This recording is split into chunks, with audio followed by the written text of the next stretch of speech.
दोस्तों नमस्कार, स्वागत है आपका अपने YouTube चैनल अचरज दुनिया जहान में। मैं हूं आपका दोस्त शिवाजी वसंत भवन। अचरज से भरी हुई दुनिया में, अचरज से भरी हुई दुनिया में आज एक और अचरज आपको दिखाते हैं। ये है बेगम नूर जहां के पिता एतमादुद्दौला का मकबरा। इसका जो निर्माण हुआ है वो एक अलग ही शैली में हुआ है, जिसे हम इंडो और ईरानी जो शैली थी, इंडो इस्लामिक शैली थी, उसमें पित्रोद्रा शैली पित्रादुरा शैली का जो इस्तेमाल किया गया है। पित्रादुरा शैली जैसे मैं पिछले वीडियो में भी बता चुका हूँ कि उसमें क्या होता था कि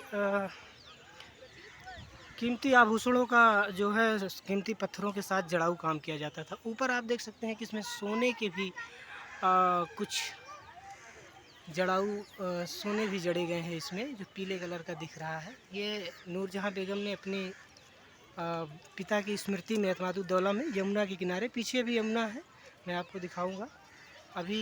ये बहुत ही नायाब नमूना है इस शैली में।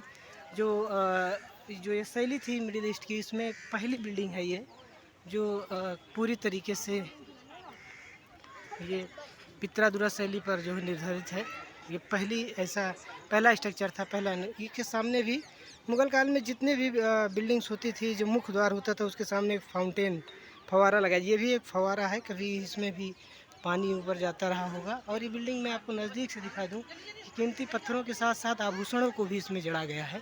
और ये बहुत ही नायाब नमूना है, अपने आप में अद्भुत है। ये चित्रकारी, कलाकारी और स्थापत्य कला का ये अद्भुत नमूना है। ये बेजोड़ नमूना है, इसका भी कोई जोड़ नहीं है। आपको दिखाता हूँ और आगे ले चलता हूँ, आपको फिर दिखाऊंगा कि अंदर जो है इसमें मैं आपको दीवारों में दिखा रहा हूँ कि पत्थरों के साथ साथ में इसमें कुछ अलग ही कलाकारी किया गया है। जैसा कि आप देख सकते हैं, ये पत्थर हैं और पत्थरों के बीच बीच में फिर इसमें कुछ मेटेलिक का भी इस्तेमाल किया गया है, खास करके जो ज्वेलरी, जो आभूषण वाले होते थे। ये है मेन मकबरा। यहीं पे जो है एतमादुद्दौला और उनकी बेगम को दफनाया गया है एक साथ में। आप देख सकते हैं, मैं आगे से आपको दिखा रहा हूँ दोस्तों। ये पूरी तरीके से पित्रोद्रा शैली का नायाब उदाहरण है, बहुत ही अच्छी चीज़ है। ये भी एक मज़ार है।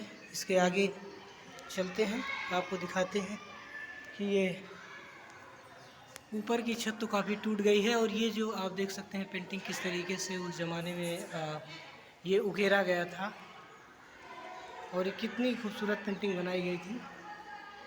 ये अपने आप में नायाब है, अद्भुत है।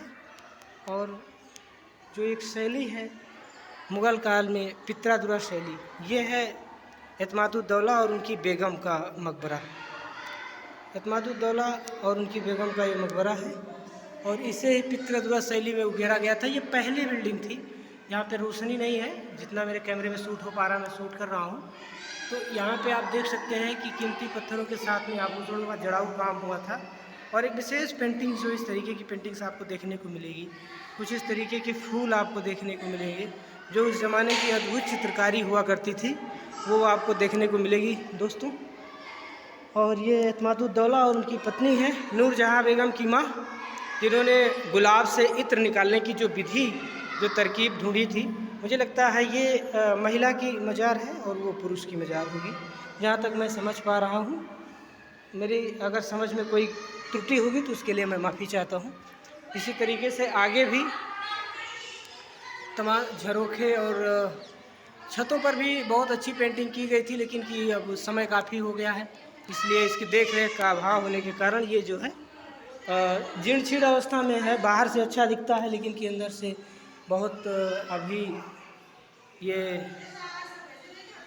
जर्जर हो गया है, क्योंकि इसकी देख रेख सरकार के द्वारा की ज़रूर जाती है, लेकिन कि इतने अच्छी तरीके से नहीं की जाती है। सरकार को ध्यान देना चाहिए इधर, क्योंकि ये हमारी विरासत का एक हिस्सा है ये भी।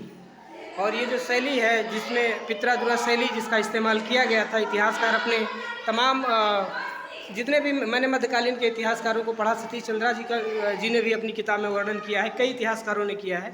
और आप देख सकते हैं कितने अच्छे तरीके से उकेरा गया था। इसमें बीच बीच में आभूषणों को भी डाला गया था, पत्थरों के साथ कीमती आभूषणों की इसमें जड़ाऊ काम किया गया था। ये आप देख सकते हैं कि यहाँ पर भी हर तरफ बहुत ही खूबसूरत तरीके से इसको सजाया गया था, बहुत ही खूबसूरत तरीके से इसमें सब उकेरा गया था। आप देखेंगे जहाँ तक आपकी नज़र जाएगी ऊपर से लेकर के नीचे तक, यहाँ पर कुछ अन्य लोग भी हैं। मैं आपको दिखाना चाहूँगा गाइस कि यहाँ पर जितने भी झरोखे हों चाहे वो भी अपने आप में नायाब थे। और ये पेंटिंग्स बहुत ही अद्भुत, बहुत ही खूबसूरत, चारों तरफ इसी तरीके की पेंटिंग आप देख सकते हैं कितनी खूबसूरत तरीके से इसको सजाया गया है। यहाँ पे देखिए, यहाँ पर ये मिट गया है, आगे देख सकते हैं आप। और ये अपने आप में पित्रादुरा शैली का एक नायाब नमूना था, बहुत ही अद्भुत कलाकृति थी ये।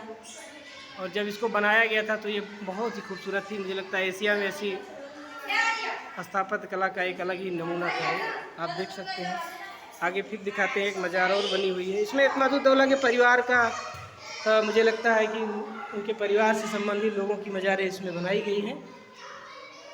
मैं आपको दिखा रहा हूँ और आप देखिए और ज़रूर आइए इस साइड पे। जब भी आप आगरा आइए तो इसको ज़रूर देखने आइए, क्योंकि यहाँ इसके झरोखे, इसके जो मेहराब और इसकी जो खिड़कियाँ हैं, जो इसके पेंटिंग्स हैं, वो बहुत ही खूबसूरत है, बहुत ही अच्छे तरीके से इसको बनाया गया है, बहुत ही अच्छी तरीके से उकेरा गया है।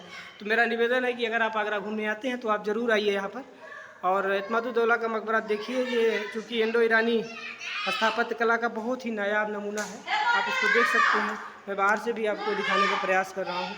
ये देखिए, इसकी गुंबदों को भी दिखा रहा हूँ, किनारे बनाए गए थे, छोटी छोटी ईंट बनाई गई थी ये, और कितनी अच्छी पेंटिंग्स थी उस ज़माने में, आप देख सकते हैं। इसके सामने इधर भी फाउंटेन, चारों तरफ जहाँ भी गेट है वहाँ पे फाउंटेन लगाए गए थे। इधर भी एक गेट बनाया गया था, चारों तरफ से इसकी किलेबंदी भी की गई थी गाइज। और आप देख सकते हैं कि कितनी खूबसूरत तरीके से इसको उकेरा गया था। नूरजहाँ बेगम ने इसको बनवाया था अपने पिता इत्मादुद्दौला की याद में। मैं आपको दिखाना चाहूँगा, यहाँ पे तमाम पर्यटक हैं। आगे यमुना नदी भी आपको दिखाऊंगा, यमुना का क्या हाल है। सरकार नदियों को माता कहती है और वर्तमान समय में हमारे देश की नदियों का क्या हाल है। यहाँ पे तमाम लोग, तमाम टूरिस्ट आए हुए हैं, छोटे छोटे बच्चे भी आए हुए हैं, परिवार के साथ लोग आए हुए हैं। मैं आपको दिखाने का प्रयास करूँगा जितना मुझसे हो सकेगा। और मैं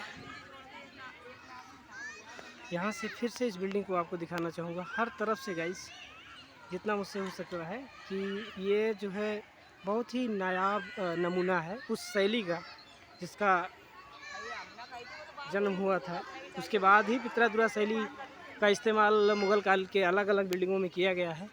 आप इसको देख सकते हैं कि जहाँ भी बनाया गया है, इस मकबरे के बाद में जितनी भी बिल्डिंग्स मुग़ल काल में बनाई गई थी उसमें पित्रादुरा शैली का इस्तेमाल किया गया था। आप देख सकते हैं बहुत अच्छे तरीके से मैं आपको दिखा रहा हूँ। यमुना नदी की भी स्थिति दिखा दूँ लगे हाथ, चूँकि नदियों को भी दिखाना ज़रूरी है। आगरा, हरियाणा, दिल्ली, उत्तर प्रदेश ऐसे राज्यों की जीवन रेखा है यमुना नदी, हम आपको दिखाएंगे गाइस। ये भी एक गेट है और सेम स्ट्रक्चर था, लेकिन सबसे ज़्यादा मैं फिर से फोकस करूंगा उस बिल्डिंग पर। ये जो बिल्डिंग है, आप जब भी आगरा आइए इत्मादुद्दौला का मकबरा ज़रूर देखिए। फिर से मैं कहूँगा, बार बार कहूँगा कि पित्रादुरा शैली जो थी उसका नायाब और जीवंत नमूना है। आप देख सकते हैं कि किस तरीके से इसमें कलाकारी किया गया था उस ज़माने में। और मैं आपको चलते चलते यमुना नदी का हाल भी दिखा सकता हूँ कि किस तरीके से हमारे देश में नदियों की खस्ता हालत हो रही है। और यमुना की तो हाल इतनी बुरी है जिसका जवाब है। आप देख सकते हैं, मैं आपको धीरे धीरे ले चल रहा हूँ यमुना के किनारे किनारे और आपको दिखा रहा हूँ क्या हाल है यमुना का। पानी बिल्कुल काला है, ये बिल्कुल काला पानी है, आप देख सकते हैं दोस्तों। इधर पहले लोग वहाँ तक चले जाते थे, लेकिन कि प्रशासन ने ये बैरिकेड लगवा दिया है जिससे कोई उधर जाए और गिरे ना। कितना कचरा, कितना कूड़ा, मैं आपको थोड़ा सा जूम करके दिखा रहा हूँ। चारों तरफ कूड़े का अंबार है।